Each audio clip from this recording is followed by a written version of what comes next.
Here on 5 Live, we're off to Goodison. Full commentary of Everton against Brentford. Here's John Murray. Thank you very much, Mark. Yes, there's a buoyant mood at Goodison Park. I'm sure you can understand why, as Everton kick off, playing from left to right towards the park stand, just 3 days after the great derby victory against Liverpool here. And also, the results earlier mean that Everton need one more point here tonight to be virtually safe in the Premier League, safe from relegation. And Brentford, opponents Brentford, now know that they are definitely safe for another season, a fourth season in the Premier League. Michael Brown's with me. Michael, who played 650 league and cup matches for a whole variety of teams. It could be double relief for these two sides here tonight, Michael. Yeah, very much so. Just speaking to people around the stadium, waiting for results below them. Luton was one of those to finish, so you know that target, a point, obviously to see them with every chance of being able to do that. And that Brentford dressing room today, that recovery, they're under a lot of pressure, weren't they, for a long period of time. Thomas Frank's managed to get those results and get the team over the line, but you can go out now with ease, move the ball around, a lot more confident, just taking that away. And Everton, what a result in the week. Yep, it is. That seems to have made all of the difference. And the match underway, let's hope it's free-flowing now that they have this feeling about them. And it is Everton with Pickford in goal, Godfrey, Tarkowski, Branthwaite and Young at the back. So Young starting for the injured Mikalenko, who went off during the game against Liverpool on Wednesday night. Then Garner and Gay with Doucouré in the midfield, Harrison on the right, McNeil on the left, but no Dominic Calvert-Lewin for Everton as the ball bounces back to Pickford inside the penalty area. He was touch and go for Wednesday night. He's not involved at all, so that means a first Premier League start for the 19-year-old Portuguese Yusuf Chermiti, who's chasing after the ball now and forcing Pinnock to put it out for a throw-in to Everton down the right-hand side. So a huge day for Chermiti, playing with no Calvert-Lewin and no Beto as well, of course. Yeah, massive sort of evening for him of football, getting that opportunity. Calvert-Lewin, that late one to just not make it today, but I was looking to see what type of performance you could get for him, whether they could still hit him, and there he is now with that set. Yeah, trying to set up Doucouré on the edge of the penalty area, but he got the ball caught up underneath his feet and Brentford were able to get it away. So no Calvert-Lewin at one end, but we do have Ivan Toney at the other end, who has been past fit after his recent problems with a hip injury. So Ivan Toney is back, and an important end of the season coming up for him if he wants to clinch his selection for Gareth Southgate's squad for the Euros. So Brentford with Flecken in goal, Ayer, Pinnock, Collins and Reguilon at the back, Jensen, Janelt and Norgard in midfield. So the captain Norgard comes in for Damsgaard, who's on the bench, and then Mbermo, Wesa and Ivan Toney. So Lewis Potter among the substitutes as well. Brentford in the red and white striped shirts, so both teams in their first choice colours. Collins walking the ball from the back and giving it to Norgard, and Brentford now playing it forward with Ayer down the right hand side, where it's being chased by Brentford down into the full-back position, and actually they've won a corner off Branthwaite, so it's a corner for Brentford. Yeah, Jensen just got into a good position, driving down the line. Branthwaite goes tight, it's a ricochet and go out for that set piece, but now would be a good time, wouldn't it, just to get a start away from home. As you said, they'll be more relaxed, this Brentford team that started well. They've moved it around with a little bit of confidence, some short passes, then they've just gone long into the channel, all group right towards the far side of Jordan Pickford's goal. Will they go short, will they put it in? Yep, so it is a corner, as Michael Brown says, with 6 Brentford players all in a group, and now suddenly break free and move into different areas. And here comes the delivery towards the penalty spot, which is stabbed goalwards. Pinnock was there, it's slapped away on the edge of the 6-yard box, and then Reguilon tries a shot for goal, which goes out of play closer to the corner flag than it did to the goal. And the Brentford players are saying to referee Darren England that it's struck an arm in there, and he immediately says no, it's a goal kick, there is no shout for a penalty. That was a quick decision. Yeah, quick decision, but they're having a little look at it. It's just delayed the play slightly. Whether we get VAR involved, we'll soon see. But the players were adamant, weren't they, from Brentford? They are having a look at it. And actually, Darren England is saying VAR is having a look at this. And What are you seeing in there, Yeah, Michael? I've just seen as it's cleared away. Decore, his arm goes up and it sort of hits him right under the armpit. As it was cleared. Yeah, as it was cleared away. Yeah. His arm was in a very, very strange position. His arm was right above his head, straight, but it hit him under the armpit. So took a little bit of time. They had a little look of it. They had a look at it, but I think we can safely say there that Darren England had a view on that, because he instantly dismissed it. So I think he was very sure of his position on that one, and VAR have backed him up. So Everton 0, Brentford 0, and Brentford on a very decent run of form coming into this match. 5 matches unbeaten. They've won the last 2, and here come Everton with a cross from the right hand side. Now it's driven all the way across by McNeil through a crowd of players in the 6-yard box.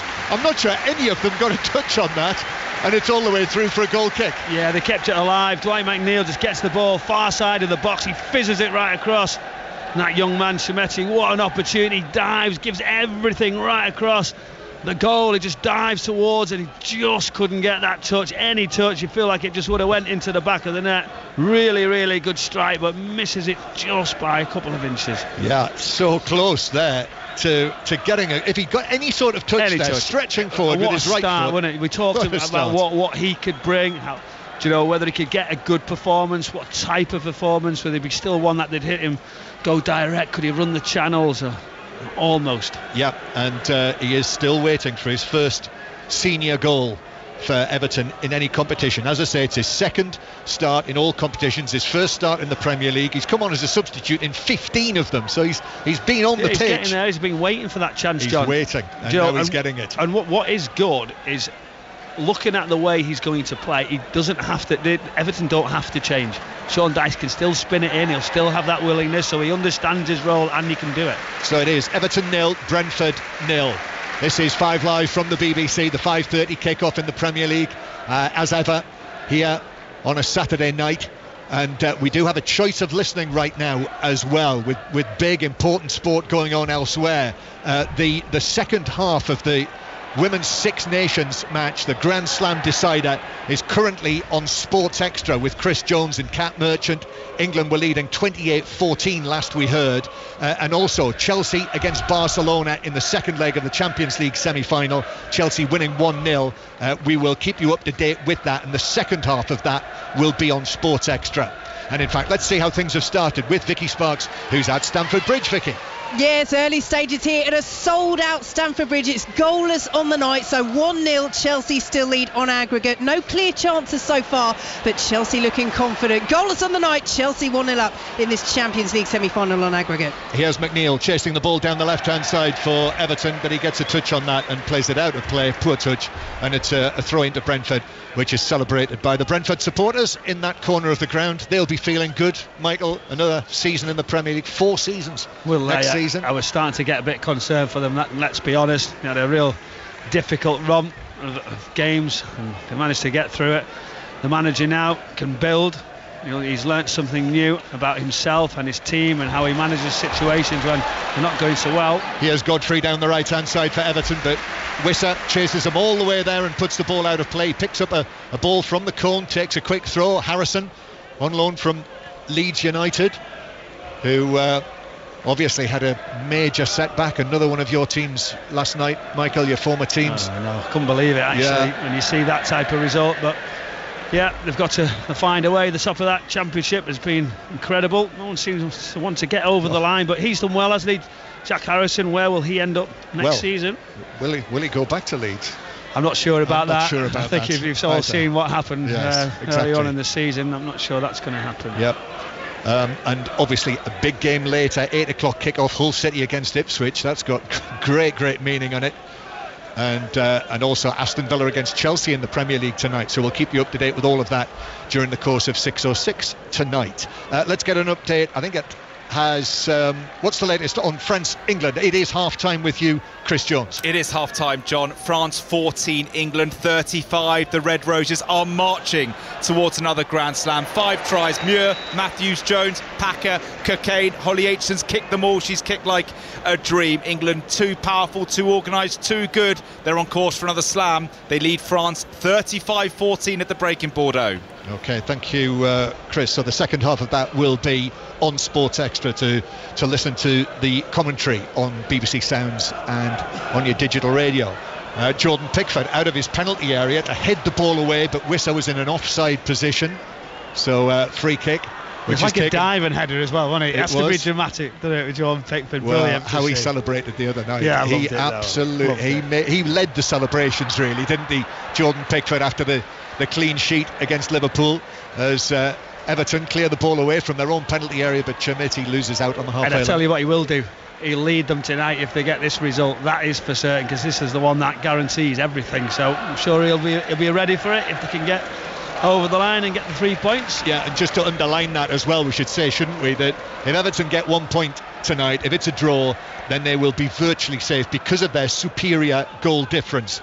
Everton are minus 12, whereas Nottingham Forest minus 18, Luton minus 29, Burnley minus 32, and Brentford in possession inside their own half, and Garner wins it back, and Garner drives forward with it, moving from right to left. He's got support there from Doucouré. McNeil on the edge of the penalty area, but it goes back to Garner on the left hand side, right-footed cross to the back post, which is headed away by Reguilon, and he had to glance that away because Harrison was behind him. Yeah, brilliant run, driving from midfield, and then delivers so well, in swinging right towards that back post. It's expected from this manager. You've got to deliver when you get the opportunity, put it into those areas, and strikers, wide players know where the areas that they're going to hit. Yeah, the atmosphere here, I must say, is not quite what it was on Wednesday night. Everton here at Goodison Park playing for the third time in 6 days. They're going for 4 home wins in a row, and if they get that fourth one, well, they will definitely be safe for next season, safe from relegation. Back to Stamford Bridge. Vicky, what's the news? Still goalless. Chelsea lead 1-0 on aggregate, but Barcelona starting to click into gear. The reigning European champions almost in behind, but Guiaro on the edge of the 6-yard box couldn't take it in her stride. It remains goalless. Chelsea 1-0 up on aggregate.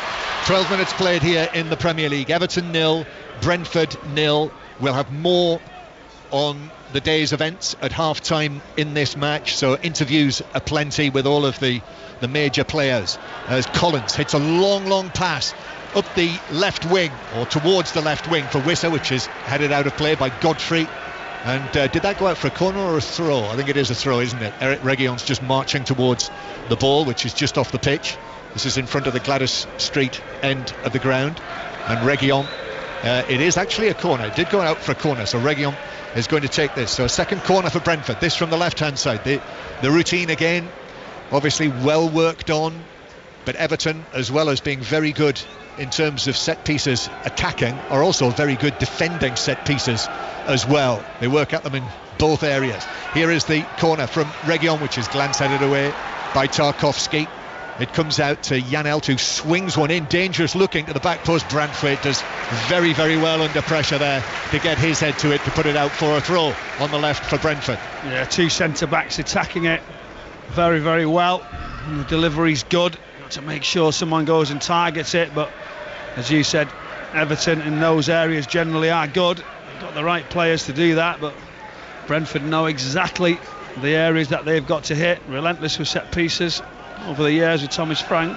Janssen going to take this throw, which he does short actually to Wissa, and then it's played back behind him for the cross from the left hand side from Janelt. In fact, he plays it short, and Reguilon takes it on and chips it to the far post, but Pickford comes, a flying Pickford, gets his left fist to it to punch it away, and what a good punch as well. It's reached McNeil, and McNeil's able to take it over the halfway line, but Brentford back very quickly into position with Sean Dyche in his black Everton tracksuit, almost flexing his muscles as he punches both arms into the air, as Everton fire it forward from Tarkowski.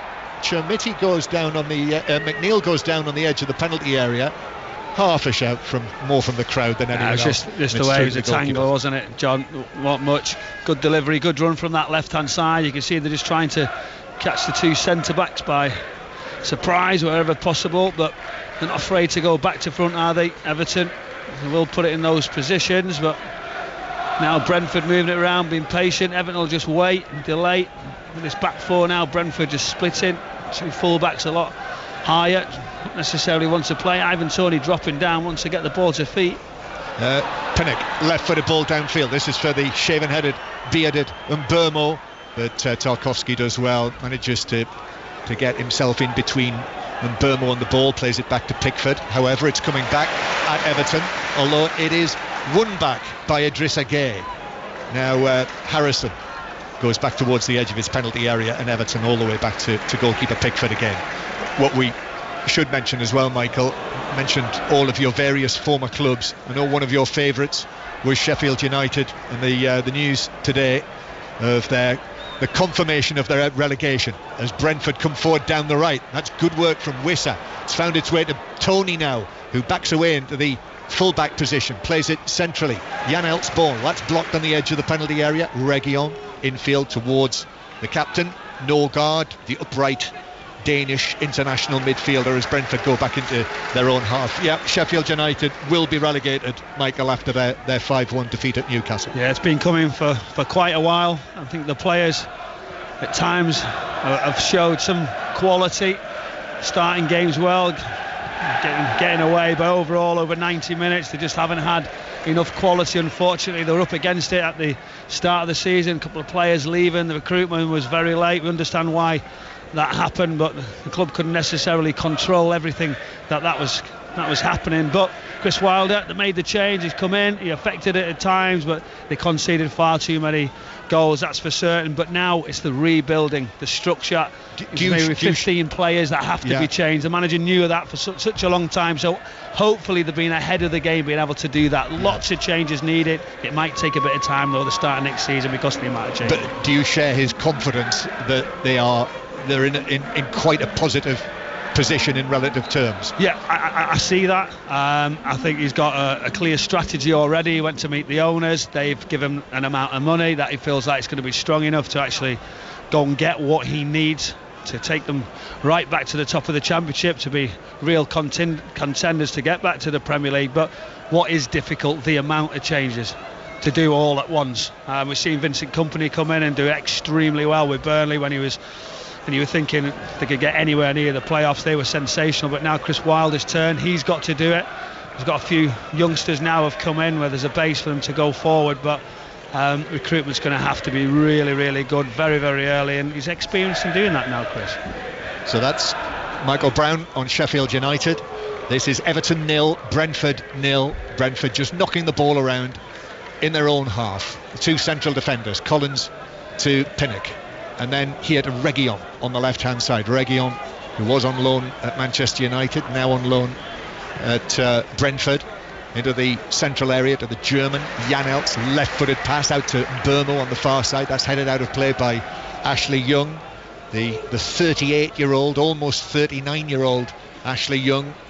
Then back into the centre circle as Brentford take up possession again, and are being forced back by Everton, halfway inside their own half, further back now as well. And Collins, put under pressure by Doucouré, actually rolls it all the way back to his goalkeeper Flecken in front of the Park stand, which is the proverbial sea of faces in there. Sure, they're the same faces, many of them, who were able to very much enjoy the victory over Liverpool on Wednesday night. Sean Dyche says in the match programme tonight that Everton have already moved on from their first derby. Come on, Sean, tell the truth. Come on. Yes. No, that wasn't the feeling I had. No, there's a lot of supporters won't move on from that for a long time. No, here's Wissa down the left hand side. Wissa chips it across, but it's headed away. A stooping Branthwaite, and then Godfrey in on the challenge against Reguilon, who got the touch that put it out of play. So it's a throw in, which Reguilon, with his black gloves on, takes the throw back to Janelt, now back to Reguilon.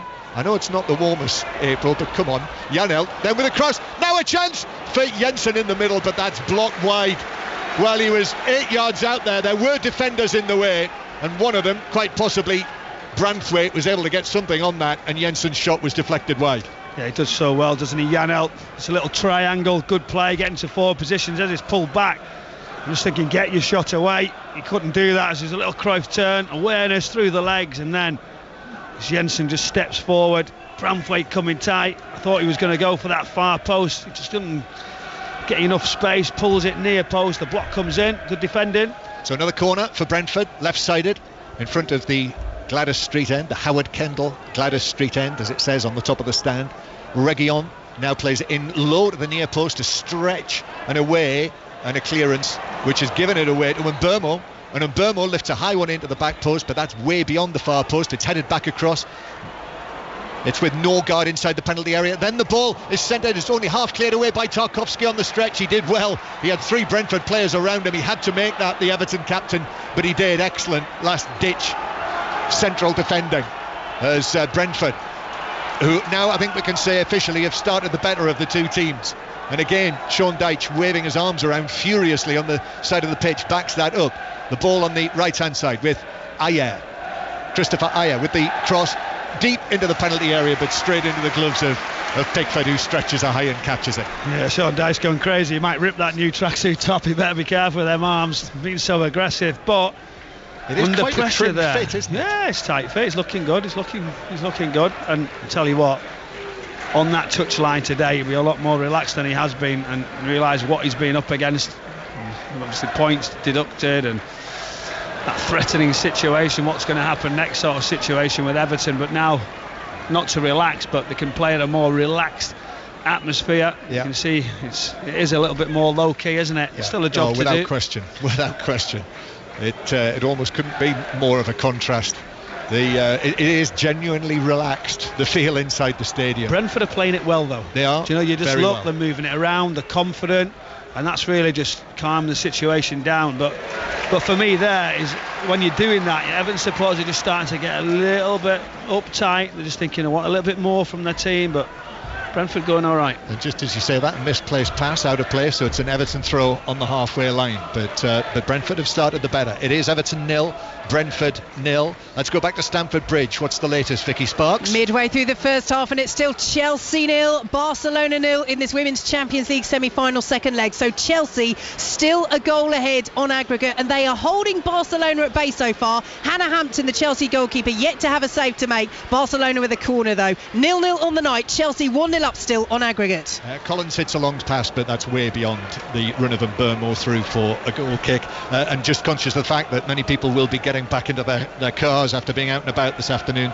we will have commentary on the second half of Chelsea-Barcelona over on Sports Extra. The whole of this match, Everton-Brentford, will be on 5 Live. And right now, England, it would seem, heading to the Grand Slam again in the Women's Six Nations with a very healthy win, a lead over France. That is half-time, but it will continue on Sports Extra right now. We're halfway through the first half here. Jensen's opportunity, the best chance there's been of the match so far for Brentford, whereas McNeil had that shot across the 6-yard box that was very close to the outstretched foot of Chermiti. Ivan Toney flicks the ball on, looking for Wissa, who's all over the back of Tarkowski. He's so strong though, isn't he? Looks up at Wissa as if to say, are you serious? You're not getting around that. Once his body comes out, his arms, those big legs, he's actually tried to sort of bring it down, hasn't he, and turn into a forward position. Tarkowski, and it's under the pressure, you just never taking it. But now Pickford steps forward. It's a really high line. I mean, incredible. Look at that there, John, now how high Brentford are from this free kick. Pickford's come all the way up. Got to be right here. Yeah, the set pieces, this very good set piece team. 47% of Everton's Premier League goals this season have been scored from set pieces, way more than anyone else. Pickford strikes this downfield. That's headed away. He wasn't able to reach Branthwaite, the intended target, and now Pickford's got to get back in his goal because Brentford look to break with Ayer, who wins a handball as the ball is blocked, and then it's hit forward out towards the left hand side. Toney is here on the left wing, Godfrey is with him, Brentford men in the middle. Wissa makes the run, here's the cross, but that's headed out of play by Tarkowski, throwing to Brentford down the left. Back to Chelsea, Vicky Sparks. First save of the game for Hannah Hampton, a low drive from Carolina Graham-Hansen. She made a bit of a meal of the save, the Chelsea goalkeeper, but she did hold it. Still 0-0 here at Stamford Bridge, midway through the first half. Chelsea still 1-0 up on aggregate.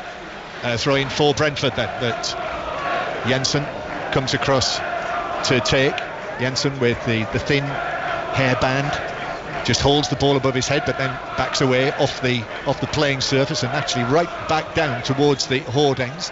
So it looks as though it's going to be an attempt at a long throw. In fact, he's fooled me. It's a short one to Mbeumo. Back to Jensen. His ball into the far post, but that's straight into the arms of Pickford, who's racing to the edge of the area, delivering it downfield. And McNeil couldn't get a touch on that, couldn't bring the ball under control, so Brentford have got it again at the back. Brilliant from Reguilon, wasn't it? Got right across, realised the danger when you're that last man back. You realise that when that goalkeeper gets hold of it, you could see him come very quickly. McNeil was off. Yeah, but Reguilon's now given it away to Garner, who can't take advantage, and his ball through the middle to Chermiti just takes a deflection and bounces through to Flecken, the goalkeeper. So Everton 0, Brentford 0 with 25 minutes played, and Everton trying to put pressure on Brentford, but they are a good footballing team, Brentford. They don't really want to go too far. Yeah, they don't want to really go too far, Everton, do they? They're saying, OK, we'll wait here, we'll kill that middle area. If you want to go direct, well, we're all right, 2 for 2. Still 0-0. 0-0 here, but there has been an opening goal in the second leg at Stamford Bridge. Vicky Sparks. Barca have levelled the tie. They lead 1-0 on the night. Aitana Bonmati, the reigning Ballon d'Or Player of the Year. Brilliant work by her to jink her way inside the area. Low drive, took a wicked deflection off Kadisha Buchanan, the Chelsea centre-half, which took it past the despairing dive of Hannah Hampton. Chelsea 0, Barcelona 1, and we're all square in the Women's Champions League semi-final on aggregate. Absolutely in the balance. Commentary on the second half is on Sports Extra as Everton come forward with Godfrey on the right. Then it comes back to Garner, who came back into the team on Wednesday night against Liverpool. Now here's Idrissa Gueye scored the opening goal against Nottingham Forest last Sunday in that controversial match. Godfrey again on the right, his ball into the penalty area, but too close to the Dutch goalkeeper Flecken, who's able to come forward and catch it. Actually took a big step out of his penalty area there before he cleared it downfield, and Everton are able to deal with that quite comfortably at the back with Jared Branthwaite and Tarkowski. What a good pairing they've been, Michael. It's the classic, isn't it?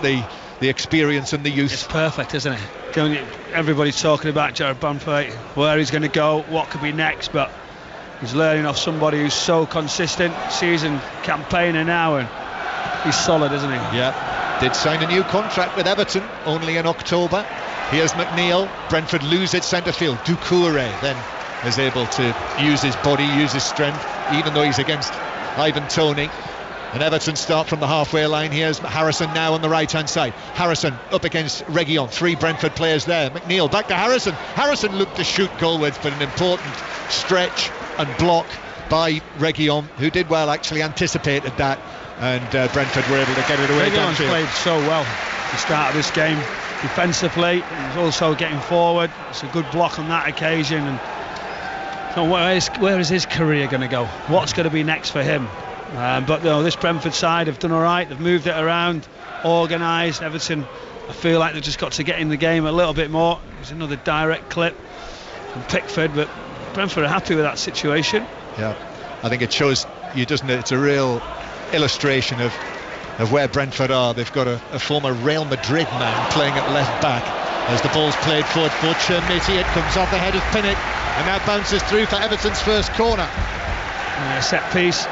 Brentford conceding again from a headed opportunity. They want to get tight. I wonder how they're going to pick up. They're going to go zone, or whether someone's going to block that front 6-yard area. But you've got to get some blocks on. Tarkowski is obviously the target round that back on so many times. And for me, who's going to go tight? And I think you've got to go early and get the block on, get closer to him. Corner then from the right for Everton. Almost half an hour played here at Goodison Park under grey skies. The corner is played in by McNeil to the back post. That's that corner that they played against Liverpool when Dominic Calvert-Lewin so brilliantly headed it in on Wednesday night. This was headed away for Brentford by Pinnock, who were up to the challenge of it, unlike Liverpool the other night. And Burmo trying to bring it away. He's been fouled. It's a free kick to Brentford halfway inside their own half. Yeah, the set pieces are key, isn't it, for Everton? But Brentford seem sort of a bit organised there. Are you just going tight? Or was it foul, is it? Yeah, foul on Toney by Harrison, but the referee has brought it back as Ivan Toney is helped to his feet by Harrison. So free kick to Brentford on the left hand side, just down in front of us, just to the left of the coaching area. Thomas Frank turns away with his hands in the pockets of his hooded coat, and Brentford are organising themselves for this set piece, which Tony himself is going to take, which he then passes through to Reguilon, who actually, there was a complete breakdown in communication. As Tony played it, Reguilon set off to run short to him, and the ball just ran harmlessly through to Everton. Well, if they were lively enough, Jack Harrison was caught out, but then they tried to do it a little bit later. Tony seen it, and the execution was very poor. Do you know what that had written all over it to me, Michael? That had written all over it, we've just found out that we can't be relegated. Do you think? Oh, it doesn't matter if I get it there or not. Well, just that. I mean, they know, don't they? They will clearly have known before they walked out. And does that affect your? The feeling walking out when you know you're there. The last 2 months they've been sat there thinking, we have to do this, training every single day. Can we get a point? Can we keep a clean sheet? And someone do something different for us? But now you can come and enjoy the last few games. Here's Harrison down the right for Everton, still not safe. Everton, not mathematically. And Tony is able to win it back. Oh, that's a poor ball from Reguilon. He didn't clear it. Harrison's got it back. Garner, square from him. It bounces away from Gay. However, it's recovered by McNeil. Now Chermiti, and then excellent work from Jensen, who arrives there like the firefighter to win the ball on the edge of the box. Just arrives from nowhere, and Brentford put it out for a throw on the far side. Recovery run's really good. Wonderful forward pass, Chermiti, but just the set wasn't good enough. Going to go back to Stamford Bridge in a moment, but Doucouré with a pass which Harrison gets to with his head. Back to Godfrey. Godfrey's ball in, that looks dangerous, but it's over everyone. McNeil is able to get there in the full-back position on the far side though, and Burmo in front of him. Then it's worked back by Young, and Idrissa Gueye to the edge of the box. Little touch from Doucouré, finds its way back to Gueye again, and now out to the left-hand side. McNeil drops his shoulder against Burmo with his left foot. It finds its way again to Idrissa Gueye, and a little ball in from him is intercepted by Ivan Toney, and Brentford will look to break now. Played forward by Jensen, up to Burmo, who I think was fouled. Yes, he was, by Ashley Young. That little chop there, brilliant feet. Ashley Young knows he's got to get tight, makes that foul, and Brentford just get a little bit of control again, take the time, set it up and start moving it around. Back to Stamford Bridge, Vicky. Oh, Melanie Leipold has hit the bar for Chelsea from 6 yards out, unmarked. It's a shocking miss. Might have been an offside in the build-up, but Barcelona missed a couple of those sort of chances in the first leg. Chelsea have missed one in this second leg. Still Barcelona lead 1-0 on the night. It's 1-1 on aggregate in this Women's Champions League semi-final. I think the second half will now be underway in Bordeaux, where England are on the way to the Grand Slam again in the Six Nations. 35-14 is the score, with England in front against France. That's on Sports Extra right now. Match of the day on BBC One tonight, and anytime on the iPlayer, as you may know, as Everton break forward with Gueye, Idrissa Gueye. Now he's got McNeil to his left. Here is McNeil. His ball in is slightly mishit actually, and Collins is able to clear it away towards the halfway line. And again, if you haven't heard, we have now confirmation of Sheffield United's relegation this season. Our earlier commentary match, Pat Nevin alongside Ian Dennis, that was a vital point for Burnley, potentially. 1-1 at Old Trafford against Manchester United. Luton lost 2-1 at Wolves, so that is why Brentford know that they are safe now. Earlier, West Ham 2, Liverpool 2, if you didn't hear that, but all of the talk about the exchange between Jurgen Klopp and Mo Salah just before Salah was brought on as a substitute, so there will be more on that at half-time. And it finished Fulham 1, Crystal Palace 1. Everton attacking with McNeil. McNeil shoots low but straight into the heels of Collins, who stood up against it. Then Garner's ball into the penalty area. That's blocked by Collins. Young's going to allow the ball to roll all the way out of play just next to the corner flag for an Everton.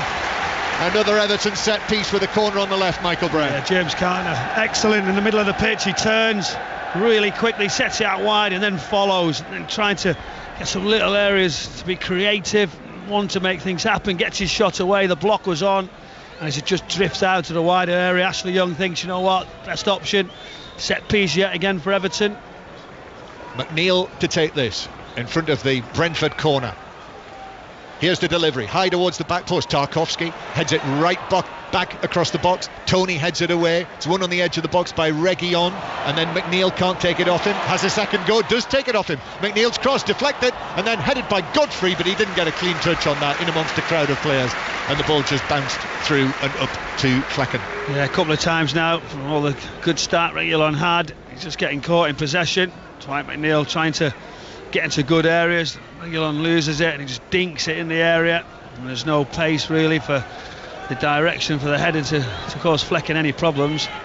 Everton 0, Brentford 0 on 5 Live. Brentford, Reguilon just gives the ball away to Harrison, but then Wissa wins it back. He's ever so good at that, isn't he, Wissa? And then suddenly Brentford move forward quickly. Tony takes it on and then shoots, but straight into Tarkowski, and Tony with a high foot on Idrissa Gueye, and that is given as a free kick.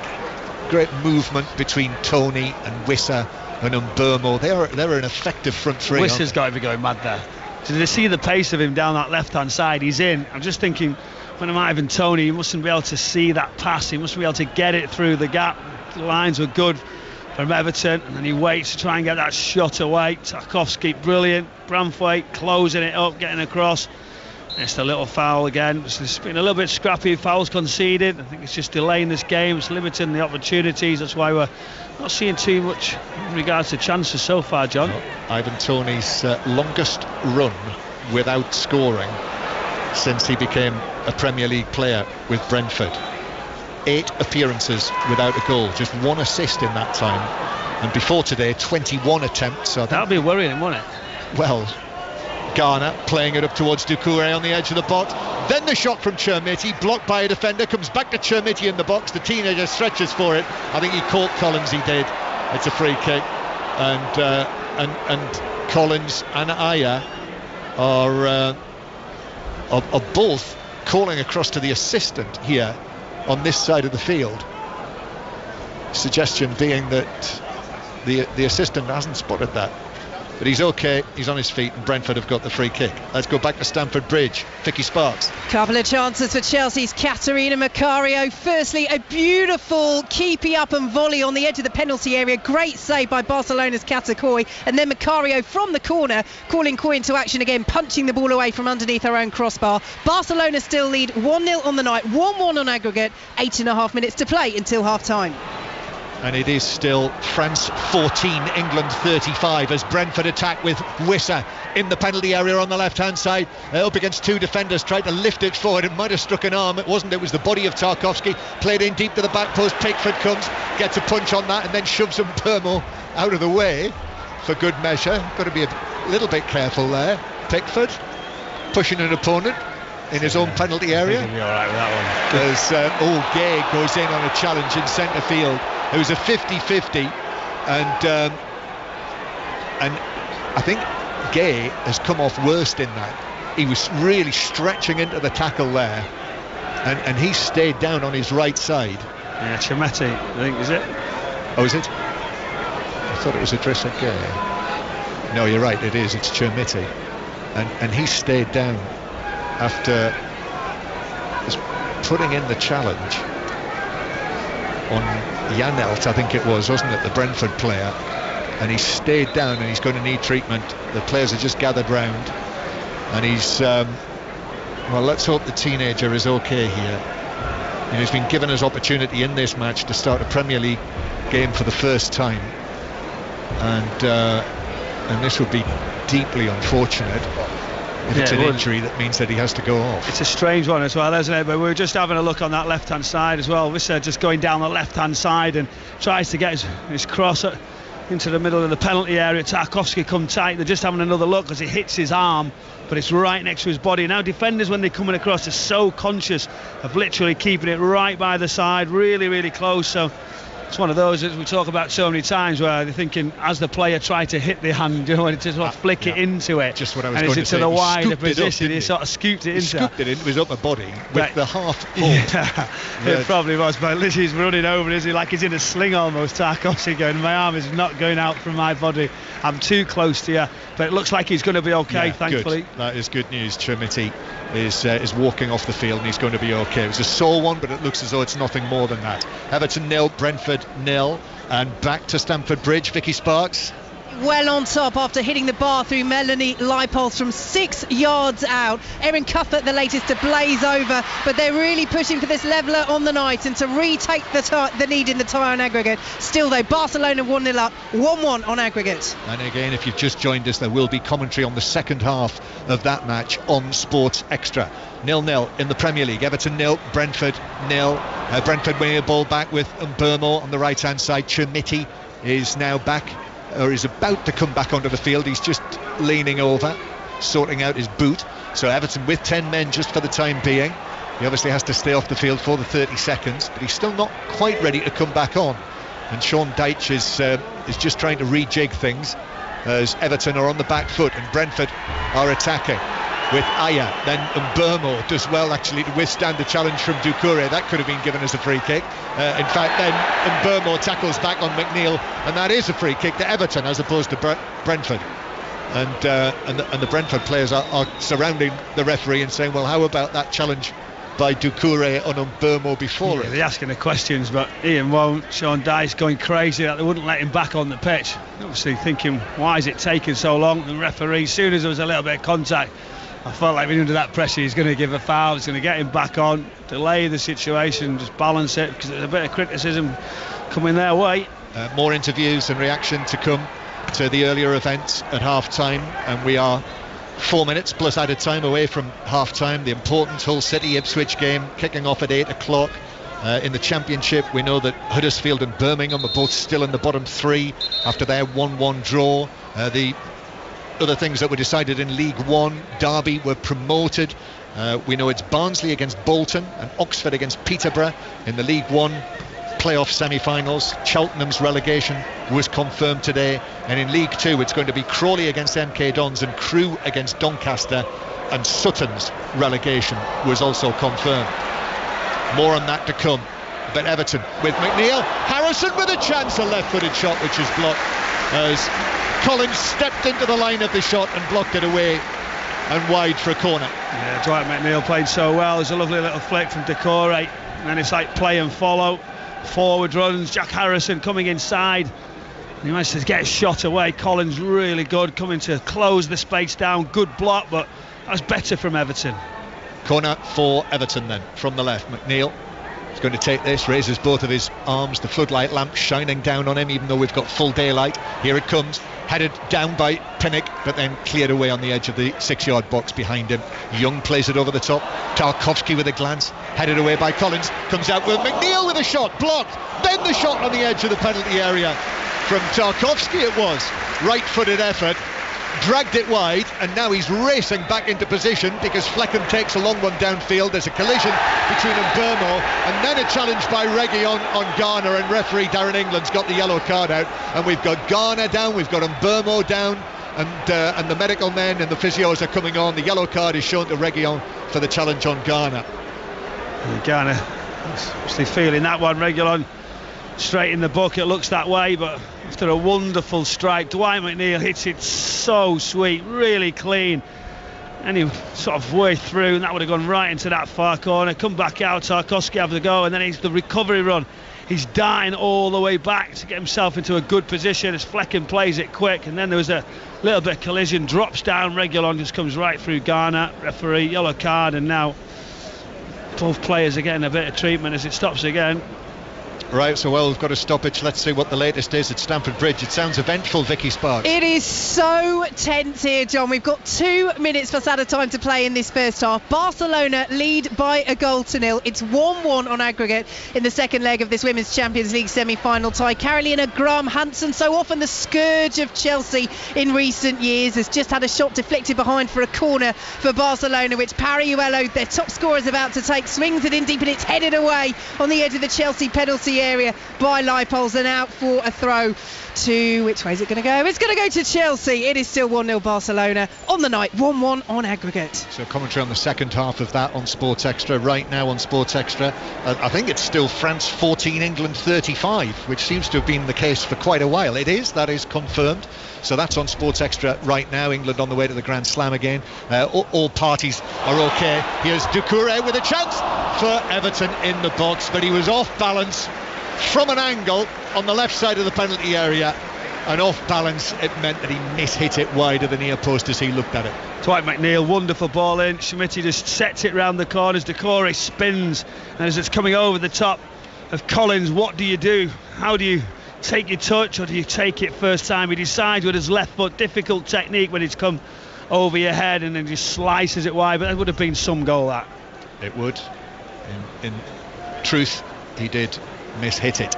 So it is still 0-0 with Ashley Young heading the ball back to Jordan Pickford. So on 5 Live, once we are done tonight at 6:06, when it will be Conor McNamara and Chris Sutton taking your calls this evening. So Conor is in for Robbie Savage tonight, so we'll let you know when the lines are open on that. And of course, if you want to catch up on anything that's happened today, such an eventful day, you can read all about it on the BBC Sport website, football pages for all of the reports and reaction. But much more to come very shortly, when we'll have the interviews from some of the major players at half time, and of course the 5 Live Football Daily podcast in the morning. Idrissa Gueye plays it square to McNeil 30 yards out. Ashley Young joins the attack on the far side. Then it's back to McNeil behind him, closer to the halfway line. Now he's running directly across the pitch towards us. A number of people have begun to move towards the half-time refreshment, I notice, in the stands. It's certainly not the bear pit that it was at times the other night. You lost the league at Goodison Park was a particular favourite on Wednesday evening, as it's played forward for Chermiti. And Chermiti now, just a little touch from him to knock it back. Pinnock is as tight as can be on Chermiti. Applause though, because he's been able to find Harrison, and Harrison waited, bided his time, then shot, but straight into Reguilon, and the ball's ricocheted away over to the far side to Idrissa Gueye. Now back to McNeil again. McNeil, left-footed ball into the penalty area. Chermiti goes down. Then the shot on the edge of the box from Godfrey, who's got that quite. He's well off target with that volley, which in the end was probably 15 yards wide as it bounced behind. And referee Darren England was not in the slightest bit interested in Chermiti's appeal for a penalty. Yeah, he's got a presence. Just having a little look. Reguilon coming inside. He just falls over the back of his heel. And then it drops, doesn't it? Godfrey getting right up the pitch, tries a volley, well wide, but Dwight McNeil, he's the one who's trying to affect it, pushed into positions all the time. He's not afraid, is he, to put the ball in the box, try and get those deliveries on point. So, as expected, really, nearly a lacklustre first half, John, with not too many incidents, too many opportunities, and something to think about for both managers. No, before the match, Brentford found out that they will be safe from relegation this season, and Everton know that really a point will make them virtually certain of safety as well. And at the moment, that's what they're getting. Everton 0, Brentford 0 at half-time here at Goodison. Second half on the way. They're approaching the half-time whistle in the Women's Champions League semi-finals. Second leg on a knife edge, Vicky Sparks. Oh, very much so, Mark. We've got 1 minute of added time to play at the end of this first half. Barcelona in possession just inside their own half, but you can hear the fans around Stamford Bridge raising their voice once again. It's sold out for this game. The first time that Chelsea have sold out Stamford Bridge for a women's game in this Champions League semi-final. Barcelona leading by 1-0 on the night. Midway through the first half, the Ballon d'Or, the reigning Ballon d'Or holder, Aitana Bonmati, her effort taking a wicked deflection off Kadisha Buchanan. Chelsea then hitting the bar from 6 yards out. Shocking miss. Melanie Leipold. The offside flag did go up, but we do have VAR, so they would have had a look at it. But Chelsea responded really well to that miss, and although the tie is still level on aggregate as Barcelona look to get in behind, Chelsea responded well. But here come Barcelona. Final stages of this first half. Rolfo into the penalty area, drives the shot across goal, and Hannah Hampton can leave it. This, Mark, is a Barcelona side that that have scored now 169 goals this season, but Chelsea have done well overall, apart from that Bob Matty goal, holding them at bay. Emma Hayes heads down the tunnel in her blue suit. She said that they would have to be near perfect to get through. They haven't been perfect, but it's been a very good first half from Chelsea. 1-1 on aggregate. Barcelona lead 1-0 on the night as Chelsea look to reach the Champions League final and win this trophy, the only one they've never won in her final season with the club. Second half commentary on the way on Sports Extra, the conclusion of France-England in the Women's Six Nations. England look set for the Grand Slam. They lead by 35 points to 14 and there's just over 15 minutes left to go. They're approaching half-time as well in the National League playoff semi-final. These are one-legged. Barnet, who finished the season in second, are taking on Solihull Moors, who finished the season in fifth. And as they approach half-time, it is Barnet 0, Solihull Moors 2. In the Premier League, the scores were as follows: West Ham 2, Liverpool 2, Fulham 1, Crystal Palace 1, Manchester United 1, Burnley 1, Newcastle 5, Sheffield United 1. Sheffield United relegated from the Premier League this afternoon. Wolves beat Luton 2-1. Aston Villa Chelsea is an 8 o'clock kickoff. Elsewhere, Derby have been promoted to the Championship. Cheltenham have been relegated from League One, and Sutton will be back in the National League next season. Their relegation has been confirmed from League Two. Reaction during half-time to come. First of all, Jill Mackenzie has the news, 6:20. Listen on BBC Sounds. This is BBC Radio 5 Live. Thanks, Mark. Some breaking news this afternoon. The Conservative MP, Dan Poulter, has defected to the Labour Party.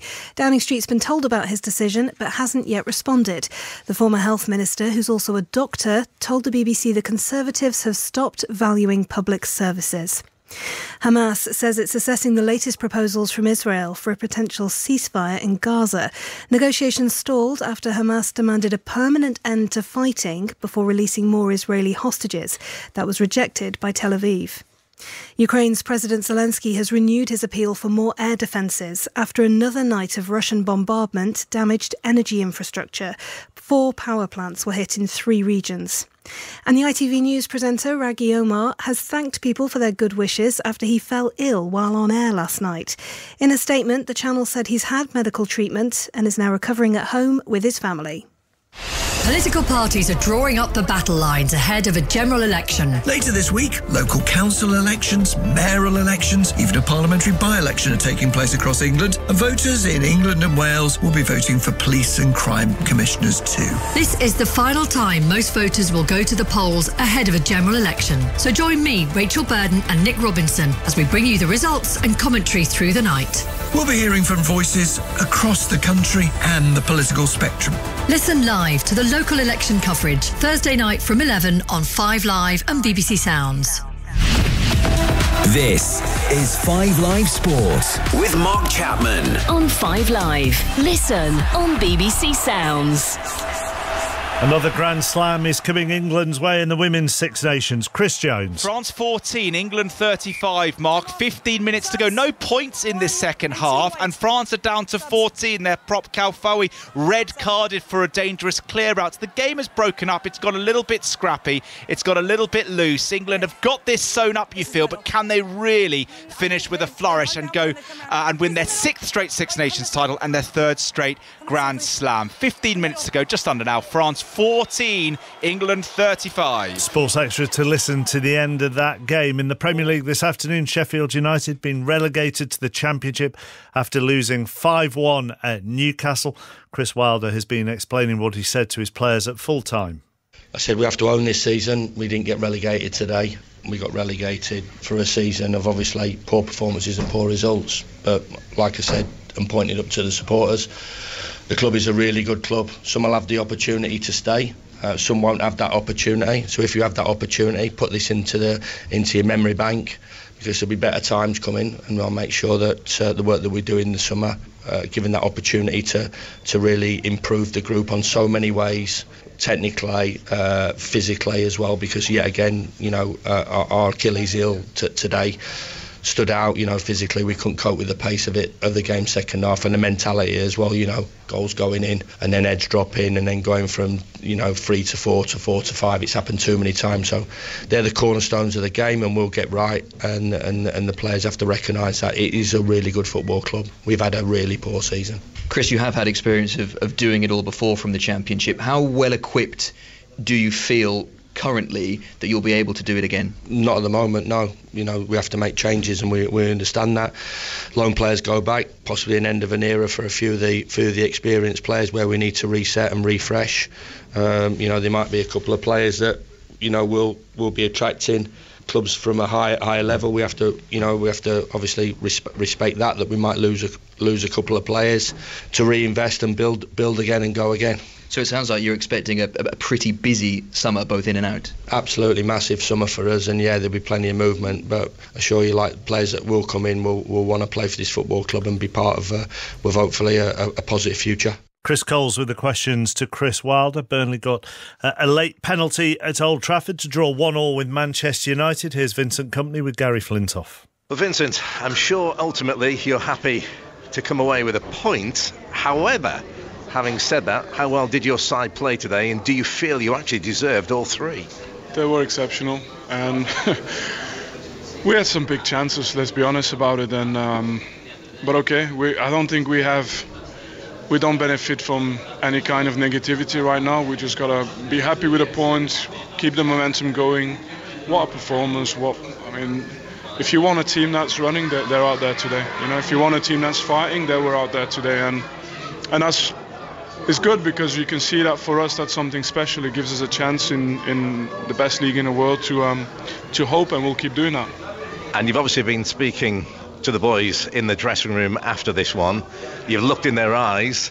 How much belief is there that the great escape is very much on?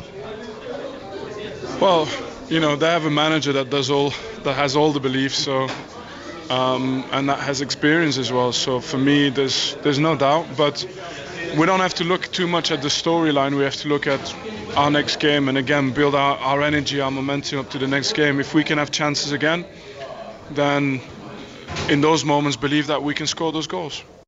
Burnley 2 points off Nottingham Forest. Luton 1 point off Nottingham Forest. Both of them have played a game more than Forest. Luton beaten 2-1 at Wolves this afternoon. Here's Rob Edwards. Success for us was always going to be judged off the whole 38 games, and we're in that fight, we're in the mix at the moment. I see a team that's completely with it, together, fighting for each other.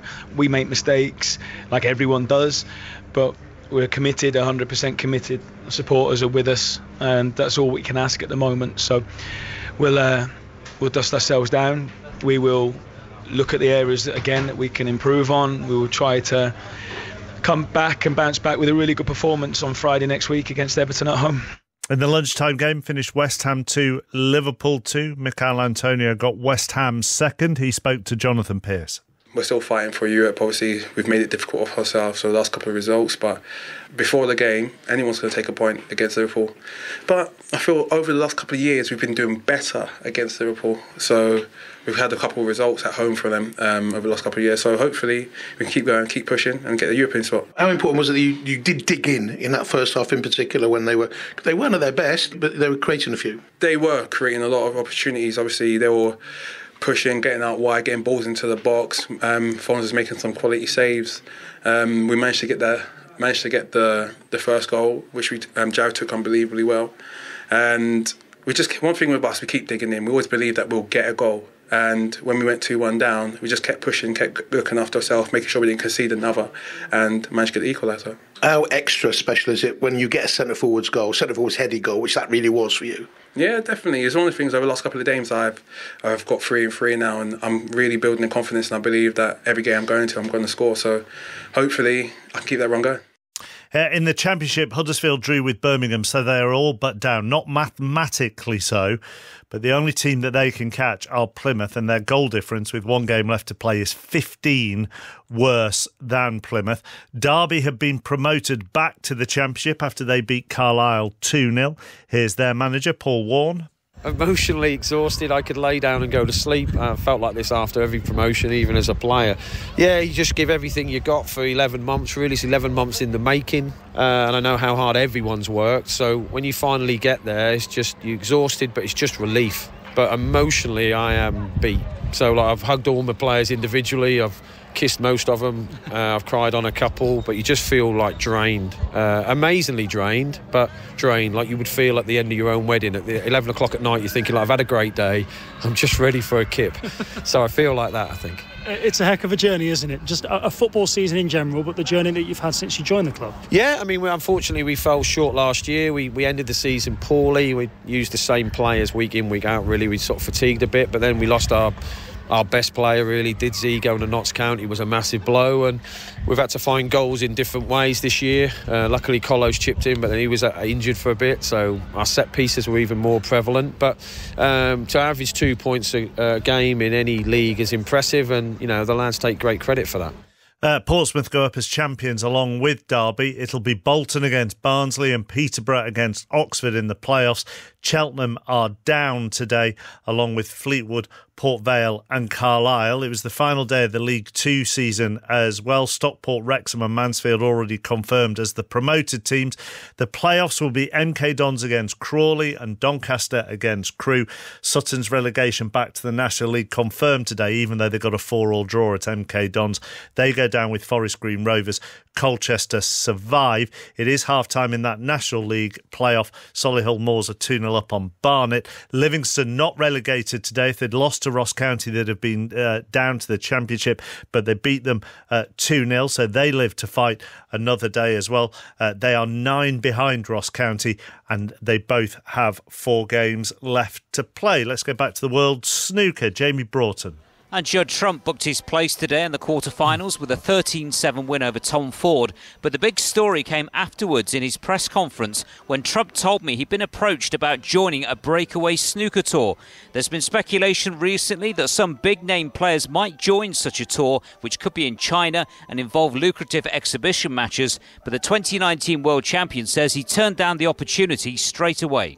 A few people have tried to contact me and I just couldn't be bothered. I'm very happy where I am in with the tournaments I play in. I think for me I need something with kind of history, heritage and those kind of venues. I need something to play for. I don't think I would could really get out of bed for an exhibition kind of series. So for me I want the biggest challenges and Is that interest from China?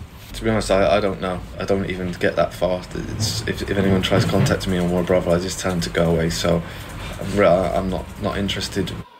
Judd Trump will now play Jack Jones in the quarter-finals. The Welshman has just beaten Sijia Wee 13-9. And the 4-time champion John Higgins finished tied at 4 frames all with Mark Allen after the opening session of their second-round match. Thank you, Jamie. Bristol and Harlequins won in the Gallagher Premiership. Salford beat Warrington in Super League. England have just scored another try in the Women's Six Nations. They lead France 40-21. They're going to win the Grand Slam. It's on Sports Extra and will then be followed by the second half of Chelsea against Barcelona in the Women's Champions League, with Barcelona 1-0 up on the night, 1-1 on aggregate. And then the conclusion of Everton Brentford. It's Conor McNamara and Chris Sutton with 6:06. Chris? Yeah, I need to be quick, I've been told. Get on with it then. Yeah. Okay. Well, it's all ending a little bit. It's a bit flat, isn't it, Liverpool, the way it's ending for Jurgen Klopp and that little dust-up with Mo Salah. Burnley have given themselves a chance. Luton, another poor result for them. Leicester promoted last night. Derby are up and Cheltenham are down. Let's hear from you. 08085 909 693. Missed the kick-off at Goodison. Not my fault, John Murray. Well, for once. Thank you, Mark. Everton 0, Brentford 0. No changes at half-time. I absolutely loved the Paul Warne interview at the break. I hope we'll play that again. But here it is now safe Brentford against Everton, who know that a point is almost certainly, very nearly enough to keep them in the Premier League as well. And it would not be a surprise, Michael Brown, would it, if it ended that way? But we'll see, won't we? I'm hoping for a shot at this moment in time, because it has got that feel, isn't it? Just literally walking out there, staff from both teams and what they're expecting. Obviously both will be delighted with a with the draw in the game. Yes, you'd always want to win, but it has got a strange feel like no one's taking that risk, John. I don't think we're going to see a mass brawl in this match or anything like that. Free kick to Everton on the halfway line. So Jordan Pickford in goal. He's saying that Ivan Toney's not 10 yards away from him.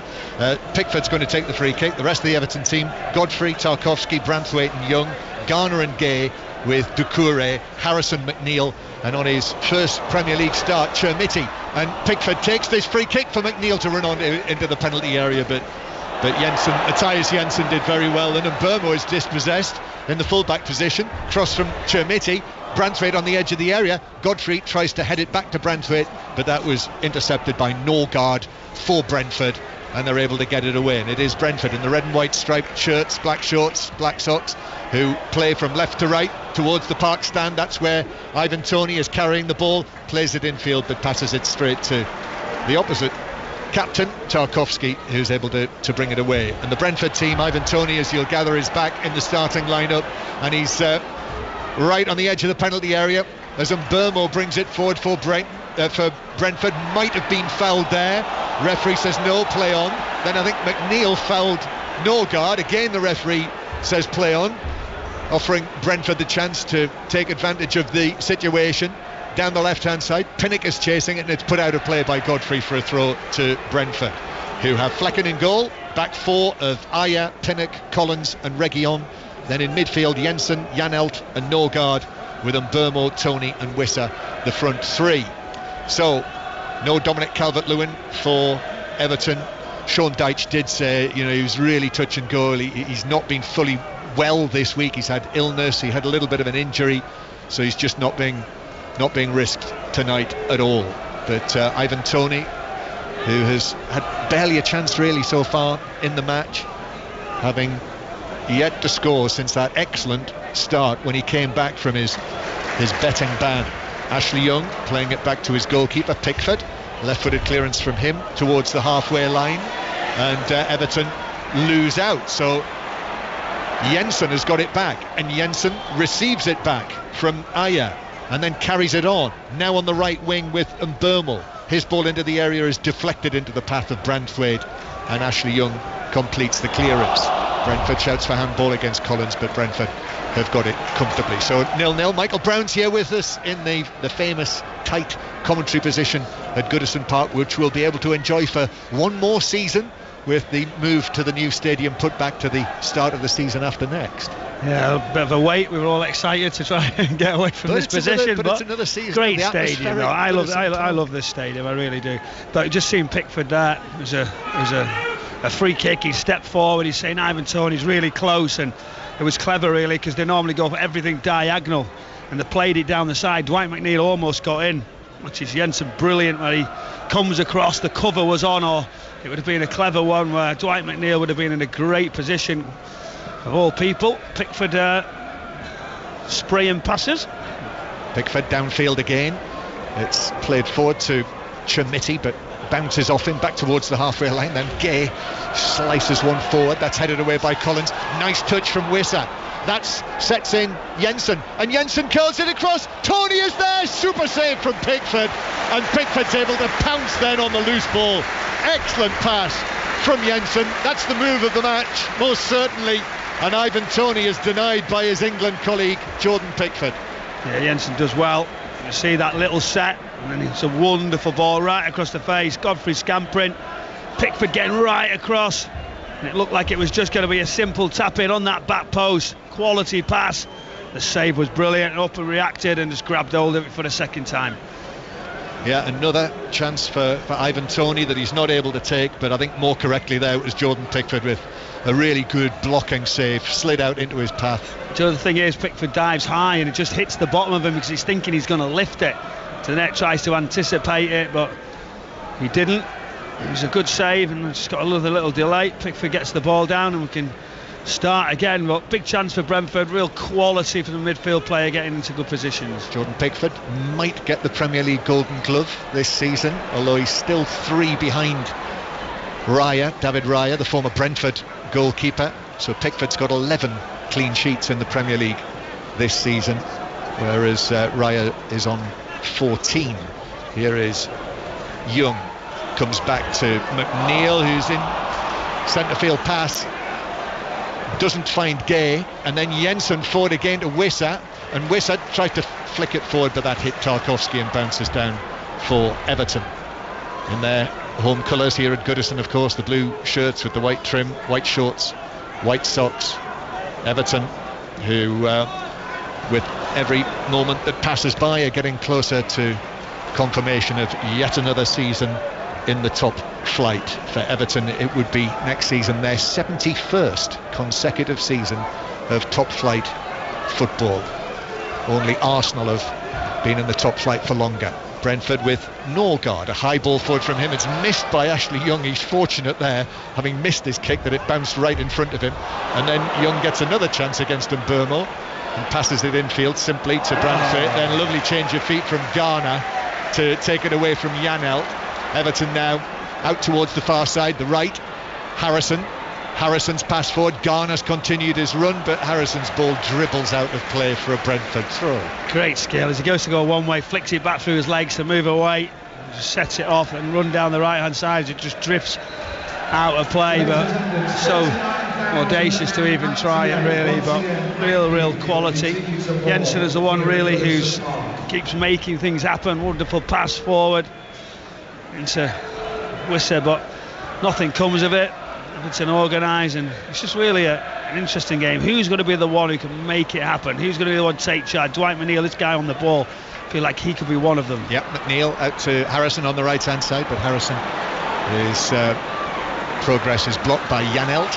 Everton start again from near the halfway line. McNeil, low ball in to Doucouré, then back to McNeil. McNeil, right foot, left foot to the right hand side, back to McNeil with a shot that hits the bar. What an effort that was from 30 yards out towards the right hand side, rattled the Brentford crossbar. What a shot from McNeil. Oh, it was magnificent, wasn't it? He comes short, says give me the ball, sets it off, gets it back again, turns, sees the space, pushes it out 25 yards, and it's sort of an outswinger just away from Flecken, and it's drifting away. It looks like it's going right to the top corner, clips the bar and just bounces out. What an effort. Everton 0, Brentford 0, but maybe that will lift things a little. That's what it needs, isn't it, Michael? Well, I was going to say I called it, but I didn't, did I? Because he hit the bar, John. Yeah, exactly. Tony down the line for Mburmo, but Pickford's going to allow that to run out of play. Lines are open for 6:06 now.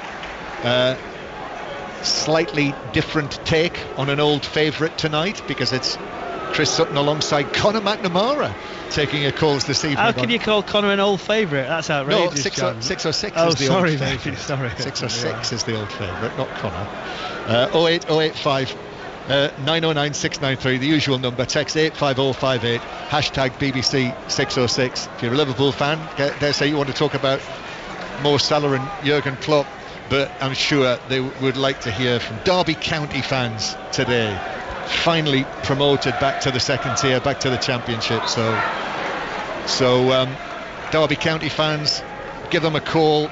And also, we'll keep you up to date on Aston Villa against Chelsea and Hull City against Ipswich. And right now, a choice of listening. England in front against France, but last I heard, England's advantage had been cut back. 42-21 is the latest score that I have there, and there can't be long left in that match over on Sports Extra. So we'll have more on that in due course, and it is still Chelsea 0, Barcelona 1 in the second leg of the Champions League semi-final at Stamford Bridge. And once the Six Nations match is finished, we will have commentary on the remainder of that match on Sports Extra. And it is over. Have England won the Grand Slam again, Chris Jones? They have. Their dominance of the Women's Six Nations continues resoundingly, John. France 21, England 42, 6 tries, a double for Alex Matthews, who was player of the match, all of them converted by Holly Aitchison. The game was a bit scrappy in the second half, but England had done enough. They are Grand Slam champions for the third successive year, and Women's Six Nations champions 6 times in a row now. France 21, England 42. And already on Sports Extra, they have switched across to Stamford Bridge, so the commentary, the Chelsea-Barcelona match, is on Sports Extra right now. 0-0 here at Goodison Park. Everton with a free kick in the Brentford left-back area. McNeil plays it into the back post. Flecken comes just, I think, gets the tips of his fist to that. He does, ahead of Godfrey. and has been able to deflect it behind for a corner for Everton from the other side, the left. Yeah, good deep ball in, right to that back post. Flecky comes right across almost the edge of the 6-yard area just to get that punch on. There's a little bit of contact, goes down. There's a little arm right across his face as we just get a little replay of it now, but I'd stick someone right on him now and literally put the ball right underneath him. Yeah, I think that might well be the plan for this Everton set piece. And just got a little delay here. Referee Darren England has just wandered into the box to speak to the various parties involved. So it is a corner. McNeil to take this. McNeil left-footed into the back post. It goes a stretch from Chermiti. Just got his head to that. Then Harrison shot on the edge of the box. That was blocked. Ashley Young plays it over the top, but it drifts away over the top of the trotting Chermiti. He knew he wasn't going to be able to reach that. And it bounces into the advertising hoardings in front of the Gladys Street end. Michael Brown, what are you laughing at? Today I was just watching Ian Woan, right, because his set pieces, we mentioned it so much the other night on the show about set pieces. Ian Woan, organisation of Everton, and the set pieces, it comes back to Ashley Young. He goes to the diagonal, he walks to the bench with his hand on his head, shaking it as if to say, has he really just done that? Go to the wide area, get the ball in. Oh, it's easy still on the side, isn't it? It is.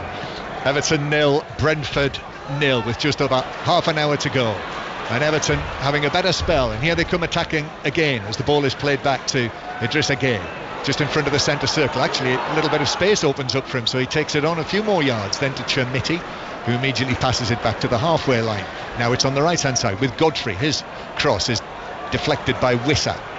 In steps Norgard in the challenge with Harrison, but Everton back in possession of the ball again, and then all the way back to Garner receiving it again. Jordan Pickford has a wander forward from out of his penalty area as though he might want to get involved, but Brantwaite has got the ball at his feet. The tall Cumbrian passing it out to the left hand side. There might be an England cap coming his way before the Euros, we'll see, as here he is again, the tall fair-headed Brantwaite who opened the scoring against Liverpool. That's a moment he'll never forget on Wednesday night. McNeil now down the left hand side, but Mbeumo is front of him and forces McNeil to turn back and give it back towards the halfway line. Idrissa Gueye now for Everton, then McNeil, 10-yard pass. Now he has Ashley Young involved, and Everton lots of possession, but I'm not sure they're necessarily going anywhere. So it's played by McNeil over for Garner, and Garner looks to Godfrey, and Godfrey goes for the early cross from the right hand side all the way across the penalty area, and defender Aya got a touch on that, and it's a corner. It's out for another corner. That's what they were after. Another chance for a set piece, and Doucouré turns and people get to their feet in the Gladys Street end. A couple of them begin to wave those flags that have been such a feature of the end of this season, as Everton have won their last 3 home games here. That has made all of the difference for them, taking them to the brink of safety. McNeil with the corner, then into the edge of the 6-yard box. It's headed away for Brentford. Idrissa Gueye hits a shot into the box. That's cleared away. Gueye now on the right foot. Harrison gets the ball down inside the box, up against Pinnock, works it across. Shot from Brantwaite. Gueye with a shot. There's the goal for Everton. Goodison Park is on its feet again, and Idrissa Gueye runs all the way to the halfway line and then slides onto his knees. 1-0 Everton lead, and they're on course for a 4th consecutive home win and Premier League safety for another season. 1-0 they lead Brentford. The stadium finally comes to light, the celebrations, and they do so well. They've lots of passengers moving it around. They just kept Brentford pinned right back in as the ball just drops. Wondering who's it going to come to. People are up already. Idrissa Gueye, the space was there as he comes on top of it, and he just directs it right into the far corner. Celebration today, can't miss from that opportunity, and as Jack Harrison does so well as he steps onto it and roofs it. Wonderful finish, and finally we get a breakthrough in the game. Absolutely smashed it in from 12 yards maybe, something like that. It's just deflected out to him, with the right instep. He wasn't missing that one. Absolutely thrashed it into the net, even though there were lots of bodies in the way. It flew into the net, and there's now a check for a possible offside.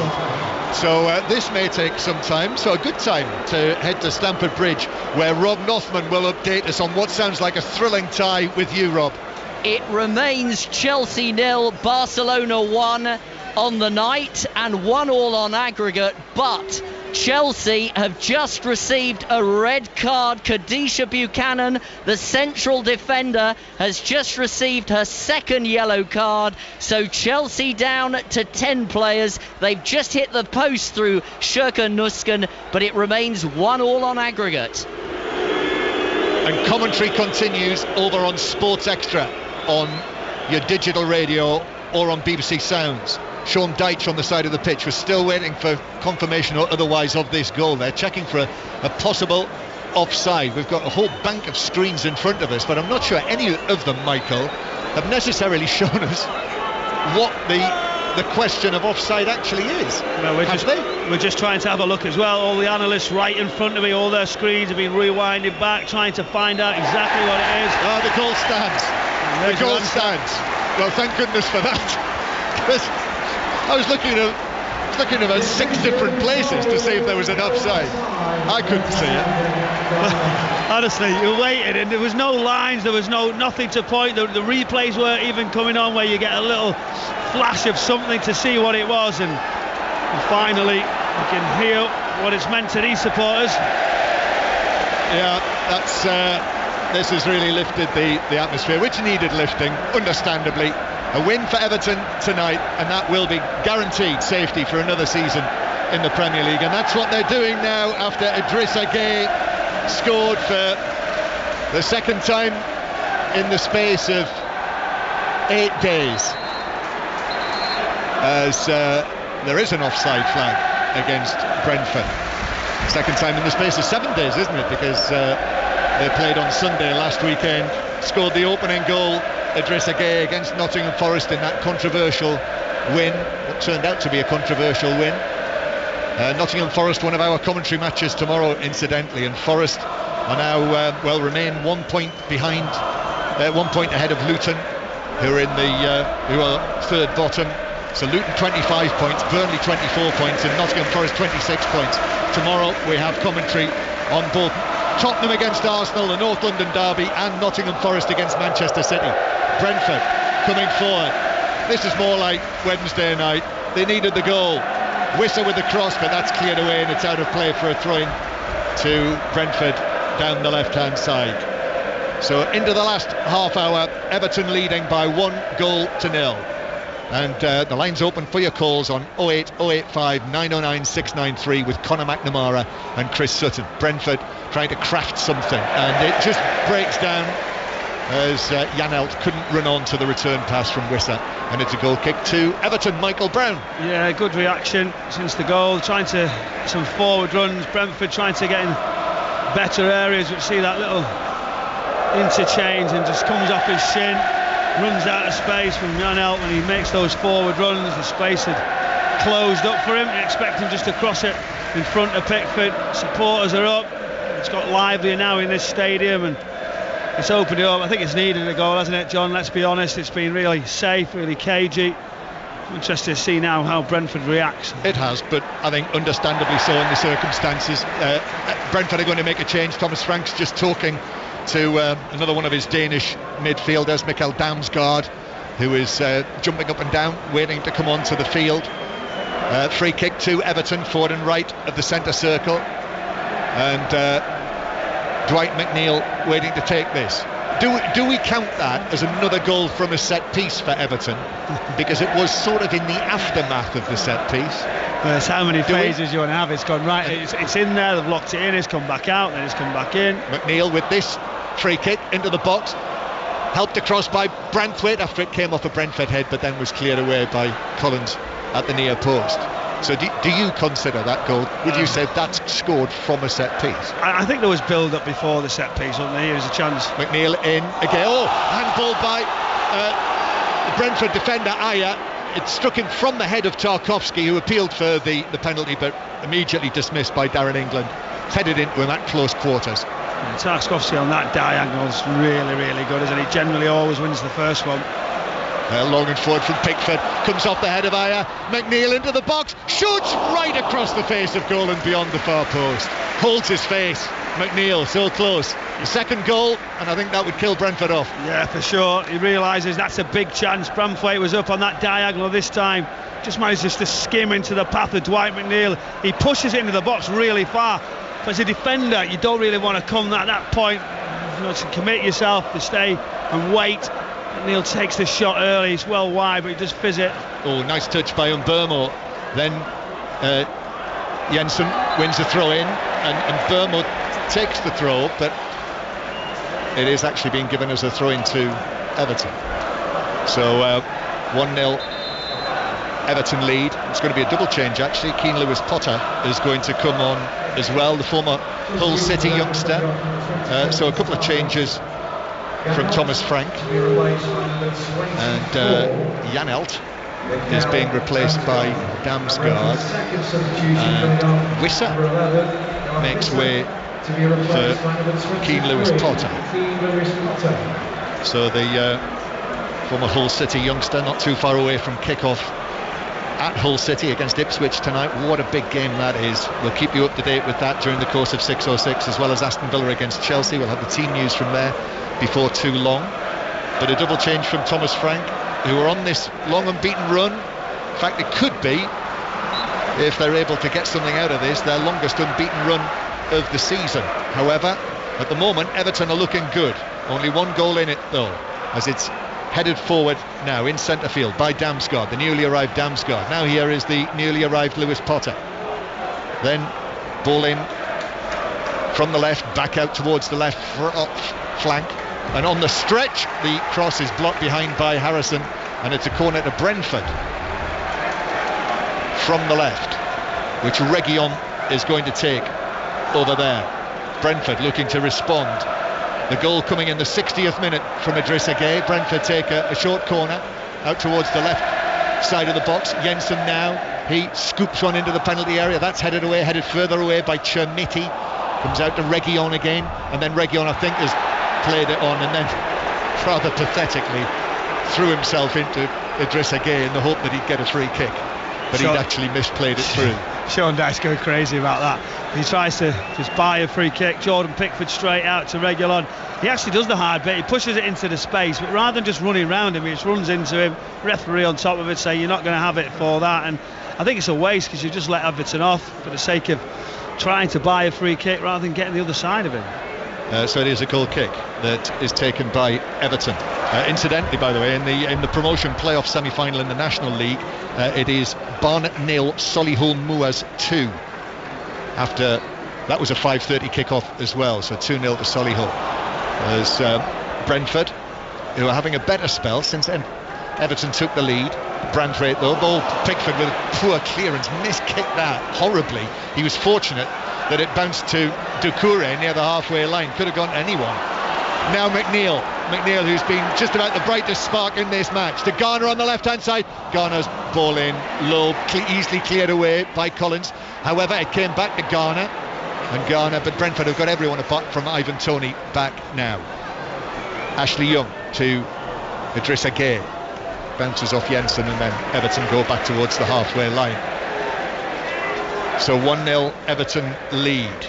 We've got around about 20 minutes to play as the ball bounces harmlessly through to goalkeeper Flecken of Brentford. So that's a good time to go back to Stamford Bridge and Rob Nothman, where it remains Chelsea 0, Barcelona 1, 1-1 on aggregate in this Champions League semi-final, but Chelsea down to 10 players following the sending off for 2 yellows of Khadisha Buchanan. Barcelona, not surprisingly, dominating possession in the steady rain here in West London. A lot for Chelsea to do. It's 1-1 on aggregate. And that is on Sports Extra right now, the commentary, as Brentford hoist the ball forward that Mbeumo can't reach, and it is a goal kick for Everton. Could be as I say, a 4th consecutive home win for Everton. It would also be a 4th win in 5 matches. Basically, Michael, they've just hit form at exactly the right time. Yeah, they have clean sheets, the home form to do 4 in a row. I think it's 2018, so it's really been impressive the way they've gone about their business, solid, organised, and that's what you expect from a Sean Dyche side. He's done this for years, hasn't he, towards the end of seasons, grinding out those results, understanding how to get points, and the team have really stepped up into difficult circumstances. You do feel, though, what's eased the pressure slightly is below them have not tightened it, have they? They've not got those results. Here's one for Chimiti to chase through the middle, but goalkeeper Flecken comes out. It's quick, all in pink, and there were no spots on him there. He cleared the ball out of play for a throw-in for Everton out on the right-hand side. Did well. Chimiti, again tall, the number 28, the Portuguese teenager, but miscontrols it. Brentford come forward, and it's played by Damsgaard out to the left-hand side. Lewis Potter now. Lewis Potter running against Godfrey, and then Garner as well comes back, but Lewis Potter still has it.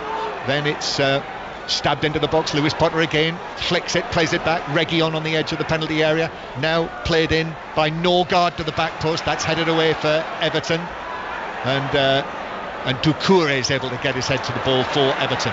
Harrison back to Doucouré, who flicks it up, and then it's deflected out of play for a throw-in off Norgard, a throw-in to Everton, 7 or 8 yards inside their own half. So still Everton 1, Brentford 0. Just over 39,000 inside Goodison Park again. 39,098 is the attendance, and Brentford head the ball back over the halfway line.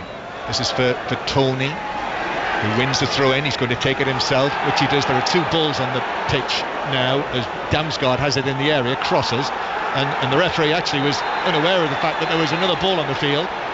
Pickford was able to collect the cross, and it had deflected out for a corner, and he's got to stop it earlier, has he not? Well, surely he's got to stop it before it even advances into those positions when the ball's right in front of it. I just don't think he knew that there was another ball on the field, and that's what Brentford well, he's not on his own, the referee, is he? He's got help. Why do you not see it? Exactly.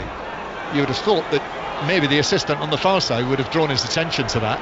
And Everton, Tarkowski is now saying there were 2 balls on the field. He's standing right in front of the referee. He's been yellow carded. Or is that Pickford? One of the 2. I suspect it is Pickford, isn't it? It's Pickford who's yellow carded. Both Pickford and Tarkowski were together. So a yellow card for the England goalkeeper. And the referee says, play will restart with a corner. Well, this is going to be a controversial one, this, if it goes in. Brentford winning a corner when there were 2 balls on the field. Corner to be taken by Reguilon. 4 Brentford players walk out of the 6-yard box, then turn and head back in. Brentford take it into the near post, a flick from Tony, but straight at goalkeeper Pickford, who's able to scoop it up in front of him. He's not in a rush now, is he? Jordan Pickford to play that sidewinder into the path of Dwight McNeil. He just waits, delays, and that was interesting, isn't it? No wonder Everton players were asking questions of the official, but it's getting a little bit nervy now. Everton supporters, Brentford are getting after them. Pickford better clearance, the last couple he just hasn't caught. And Thomas Frank is sensing the moment here, and he's going to make another double change. So the German striker Kevin Schade, who's missed lots and lots of this season, it was Tarkowski who was booked, not Pickford, so a yellow card for Tarkowski rather than the Everton goalkeeper. So it's obviously the Everton captain who said something out of turn. So Schade is going to come on, and also Yehor Yarmolyuk, the Ukrainian midfielder. So they are about to come on next time the ball goes out of play. Everton 1, Brentford 0 here on 5 Live. Still 1-0 to Barcelona. That's on Sports Extra. Lewis Potter playing it infield. Jensen back to Damsgaard. Now it comes back to Norgard. Then Collins nearer the halfway line. Ayer, the right back, to Mbermo on the right hand side. Mbermo with his socks down, left-footed ball in, but too close to Pickford, who's able to watch it carefully into his gloves as Tony jumps in front of him. That's exactly what you needed at that time. Now pressure's on, ball comes in, great tempo. Pickford just comes out. It's a great take. He just waits and just gets everybody forward. I imagine him going to go really direct, just take away that press, and there he does. Pickford, long and left-footed, looking for Chermiti, but the header is won by Collins, and then Norgard is challenged by Doucouré, an aerial duel. It bounces down for Damsgaard, who will pick out a pass to Lewis Potter. Lewis Potter now running at Godfrey. Into the penalty area together. Lewis Potter. Jensen makes himself available. Lewis Potter with a shot. That's pushed away by Pickford. At the back post, across from Mbeumo. Pickford dives for it. The ball stays in play. Mbeumo tries to go in between two Everton men. Fails to do so, then throws himself down as well. Pickford's able to pick it up, and referee Darren England not interested. Straight to Stamford Bridge because Rob Nothman. Penalty for Barcelona, this to take the lead in this Champions League semi-final for the first time. They lead 1-0 on the night, 1-1 on aggregate. Here comes Rolfo, scores! Low into the bottom corner.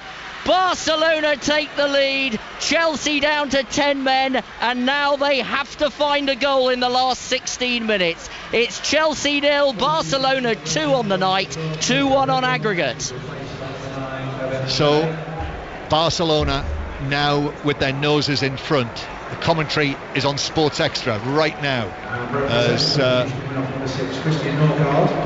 Brentford make these changes with Christian Norgard and Sergio Reguilon coming off. So there's going to be a rejig for Brentford. Sharda has taken his position up front, and now Everton make their first change, and it's the man who scored the only goal of the match so far.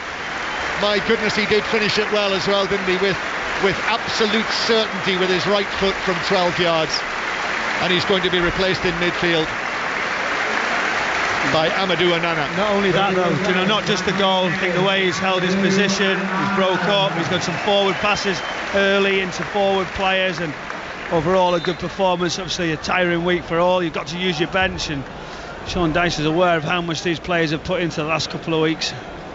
So Everton 1, Brentford 0, and we've got 12 minutes plus added time left to play here. The Chelsea-Barcelona match continues on Sports Extra, the Champions League match, with Barcelona right now heading through. Here at Goodison Park, significance of this match is that Brentford knew that they were safe after the afternoon result, safe from the possibility of relegation, and this result means that also Everton will be safe too.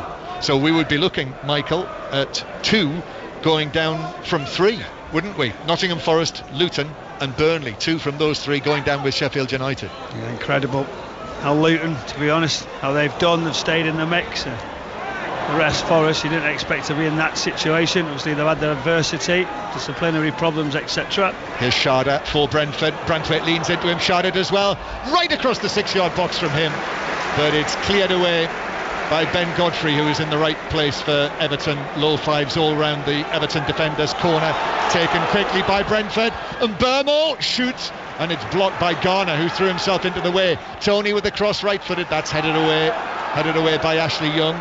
I think Everton took their eye off the ball there from the set piece, and Brentford almost took advantage. Tony then winning a throw in. What happened generally is one goes to affect the short corner, but they brought 2 over Brentford, so inside him someone else come, and then they were away. But in those positions there, Mbeumo has got to do better. Very selfish trying to shoot from the position where he can just hang it up to the back post. Throw in then for Brentford. Just over 10 minutes to play at Goodison. Here is Yarmolyuk. Turns and plays it back towards the halfway line, and then forward from Damsgaard, but that's beyond Mbeumo's run, and Ashley Young just allows it to bounce away through for a goal kick. So Everton continuing to lead by 1-0. And the rejig from Brentford has now 3 central defenders, isn't it? Lewis Potter's just gone out into the left hand side in that left back position, so no real different, and then they'll just step forward from there on. Remo down on the right hand side. Less than an hour to go before kick-off in tonight's Premier League match, Aston Villa against Chelsea, so we'll have the team news from that coming your way very shortly, and likewise Hull City against Ipswich Town. I'm not absolutely sold on Saturday night football, Michael, late Saturday night football. I just don't think it's really part of our culture, strangely. I've done a couple of them recently now, because of the change in these schedules, and it's It is a bit strange. Here's Doucouré. Doucouré does well, swings the ball into the near post, but straight into the chest of Flecken, who catches it securely. So what is the team news at Villa Park? John Bennett. Hi John, for Aston Villa, Douglas Luiz straight back into the team after suspension, Moussa Diaby dropping to the bench. For Chelsea, 3 changes from that 5-0 defeat midweek. Gilchrist, Dizazi and the injured Fernandes out. Chalobah and Thiago Silva come in, along with 20-goal Cole Palmer. He's back after illness. Thank you very much. So John will keep you up to date throughout the course of 606 tonight with Conor McNamara and Chris Sutton. Conor will be very much welcoming your calls on 08085 909 693, or you can text 85058 to talk about today's dramatic events up and down the country. Brentford coming forward. Damsgaard wins a throw-in 10 yards back from the corner flag. He takes that back to Collins. Collins right-footed ball into the penalty area. Lewis Potter, Tarkowski went tight on him there, but forced him to play it back out towards the left-hand side. Damsgaard now. In comes the challengers. Harrison's done well, and he's actually been impeded, even though he played the ball forward to Chermiti. It's been brought back for the free kick. Why doesn't he not just let it run on a little bit? Just see how it goes. To be fair to the referee, on some of the incidents, he's just let him roll on. Some little fouls. He said, "Go right, no worries, we'll carry on." On that one, if you just wait another couple of seconds, we're in a much better position. I think that might be the gist of what Sean Dyche and Ian Warne, and indeed Steve Stone, are saying to one another down there. Fourth official is Dean Whitestone. By the way, we will try and bring you the interviews live on 606 later. Be talking to Sean Dyche and Thomas Frank. It's me on interview duty tonight. I'm definitely going to tune in on the way home, John. Hope you ask the right ones. I'll try and do my best. Don't be safe though. Make sure you test him out a little bit. Safe. Ball to the halfway line. The Tarkowski's underneath, and then it's volleyed forward by Damsgaard, away by Tarkowski again, and then in dives Onana, and that's taken a deflection off Lewis Potter and is out of play for a throw-in on the halfway line. It would be handshakes all round, I think, if it finishes like this, even though Brentford would be on the losing side because they've had their Premier League safety confirmed today by the earlier results, and Everton would be likewise with this result. 1-0, just the 1-0, again a tight match. Everton have conceded only 48 goals this season in the Premier League. Only the top 3 have a better record than that. And now Chermiti is set off through the middle. Still Chermiti, a little dink. Oh, it's gone wide. No, it didn't deflect. Or was the offside flag up against him, Michael? Yeah, it wouldn't have counted. It come across just as he deflected into a wide position. It was a great run. He used his strength, and then he had time, and then he had the composure just to dink it. And where there's a little bit of a blockage, you just drift wide, and that flag just comes straight up. But he showed flashes, hasn't he? He's done all right in situations where, you know, the lack of experience played for Sean Dyche, and number 9 leading the line is. It's been testing for him against the Brentford side of all teams who stay strong and come tight with you and go toe to toe. That's Michael Brown. This is 5 Live from the BBC. BBC Sounds if you're on the move, of course, and that's where you will hear tomorrow both matches, both Premier League matches. Tottenham against Arsenal, Nottingham Forest against Manchester City. 5 Live, the place to listen to the commentary, and Theo Walcott and Phil Jagielka will be among Steve Crossman's guests in the early part of the programme from 12 o'clock on 5 Live Premier League Sunday. Here's Lewis Potter, does well with a good first touch, but showed just enough of it to Ben Godfrey to come in with a challenge, and eventually it's deflected out for a throw-in to Everton. Everton are 5 minutes plus added time away from confirming their place in the Premier League for next season. I'm interested to see what the reaction will be to that. Do you know how much of a celebration, because it is a massive turnaround from the worry that we had only several weeks ago, or was that all done in the week against Liverpool too? Yeah, I think an element of that, but they will still celebrate this, and they might be up for a second as Onana is able to take it on from the halfway line up to the edge of the area. Still going Onana, and now Ashley Young's in. Goalkeeper gets a touch on it, it bounces away and it falls to Roslev, and the offside flag in any case was up, I think, against Ashley Young. So free kick to Brentford. They could have finished it there. That's what they're saying in the stands around us at Goodison. I can hear them. Yeah, they were. Obviously, great run right through the centre of the pitch. He was waiting for the option to open. Clear offside position. Just tries to dink it. Flecking stays up. Just deflects off his right hand. And then at that point, the chance goes away. Should have done it quicker. Yeah, Doucouré it was. Doucouré who was in with the chance, but he had strayed into an offside position. Flecken made the save anyway. Everton 1, Brentford 0. 4 minutes to go. 4 minutes for Everton to hold on for another victory. Barcelona winning at Stamford Bridge, having been 1-0 down. They lead 2-0 in this second leg. Anything like a Chelsea equaliser down there at Stamford Bridge with you, Rob Nuthman? Well, they're trying everything here, John. We have 7 minutes left in the pouring rain. They've just brought on Millie Bright, but she's going to play at centre forward rather than a normal position of centre half. Chelsea down to 10 following the sending off of Khadisha Buchanan. They were really upset with that decision, and they fell behind when Barcelona converted a penalty. So Barcelona lead 2-0 on the night, 2-1 on aggregate. Listen to the remainder on Sports Extra right now. The commentary with Vicky Sparks and Helen Ward here on 5 Live. Michael Brown alongside me. Everton leading Brentford, and only 3 minutes to play. Brentford looking for the equaliser. It bounces to Tony, and the offside flag goes up against Yarmolyuk, who received the pass inside the box from the Brentford centre forward. So it's a free kick that Ashley Young, who just went down a few moments ago, he's just flexing his leg, and Ivan Toney's actually run over to him to get the ball to tell Pickford to get on with it. Yeah, I'm not sure if it's just a little bit of a cramp or he's felt a strain in his hamstring. Ashley Young, he didn't stretch it off, and now he's had to recover, get into areas. There's a little one round the corner. Tony tries to get away, but Everton defended well. But again, now Pickford setting it up, just waiting, just percentage, not trying to give any territory away. It looks like a very good win for Solihull Moors. They're now 3-0 up on Barnet with 15 minutes to play in the National League playoff semi-final. Everton 1, Brentford 0. Pickford at the back. Forward from him with the left foot.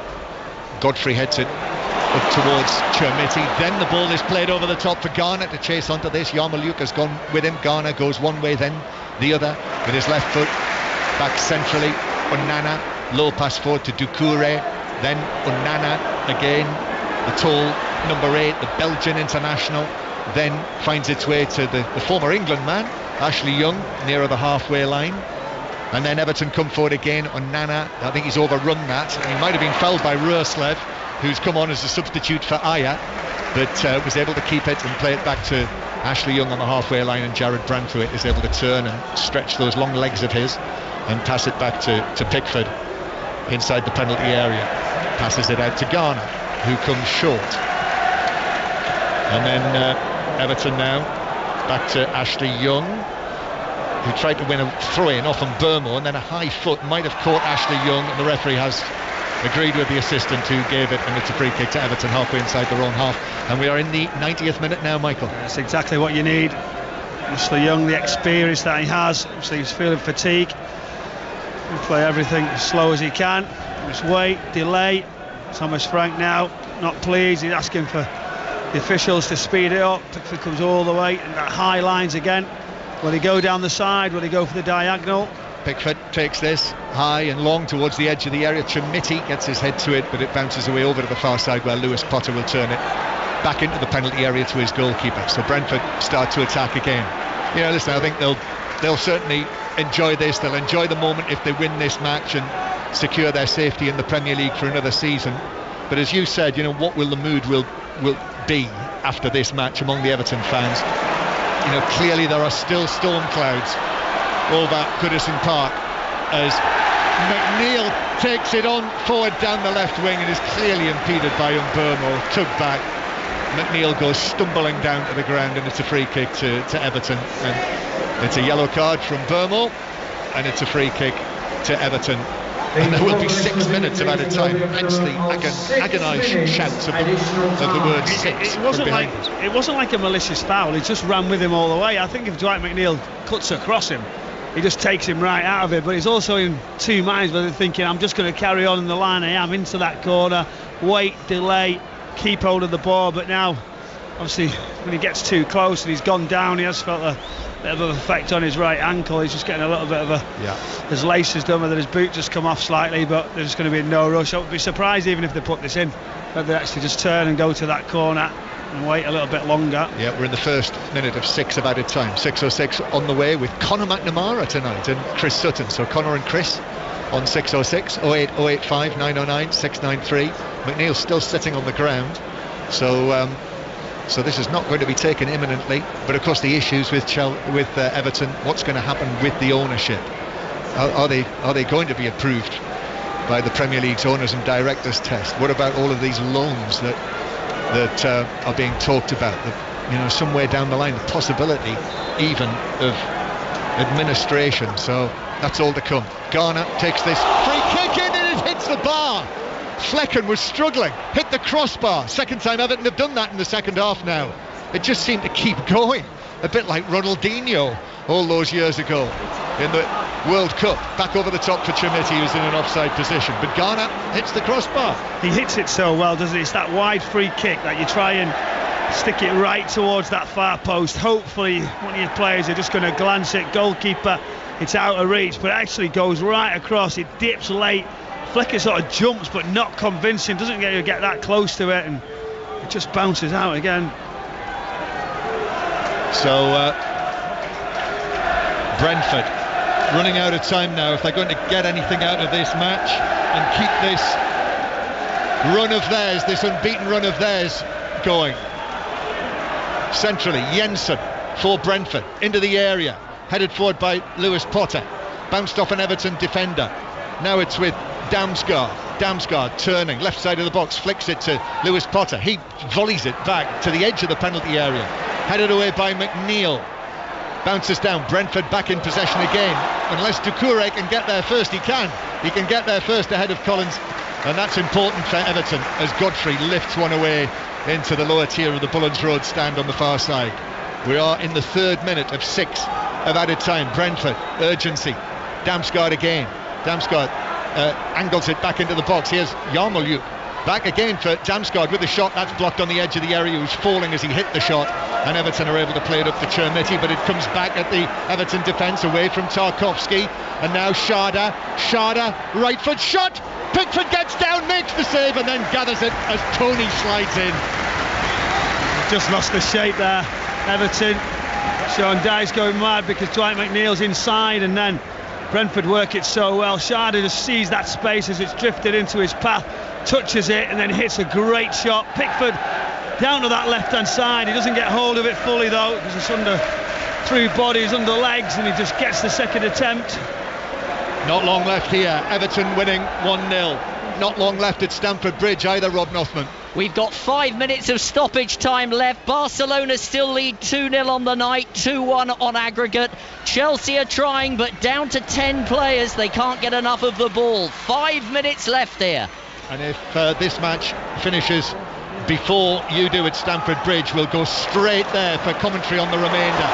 As Onana passes it forward towards Chermiti, who's on the left wing now, and the teenager just shows too much of it to Pinnock. The Pinnock challenge actually takes the ball away for an Everton corner, just what Goodison wanted. It's amazing, isn't it?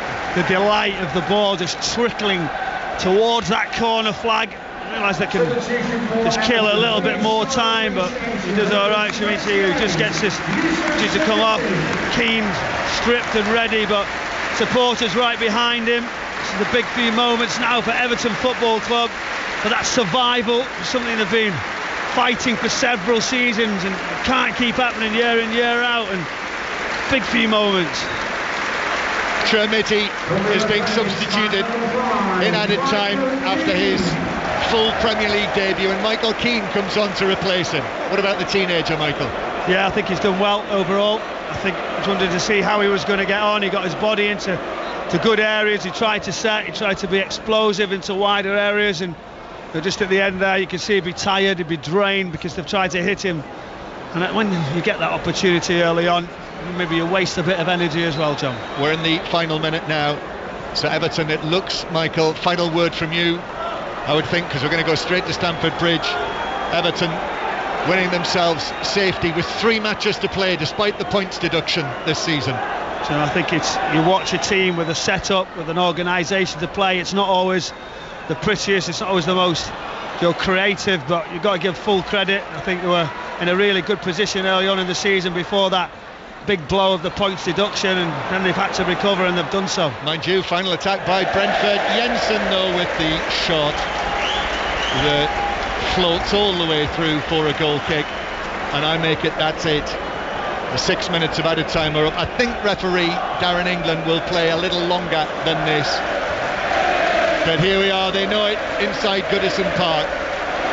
Brentford knew that they were safe today because of the earlier results before we even kicked off here, and it looks as though Everton are going to join them now in the next few seconds, and they've done it in good style. You know, this will be a 4th consecutive home win.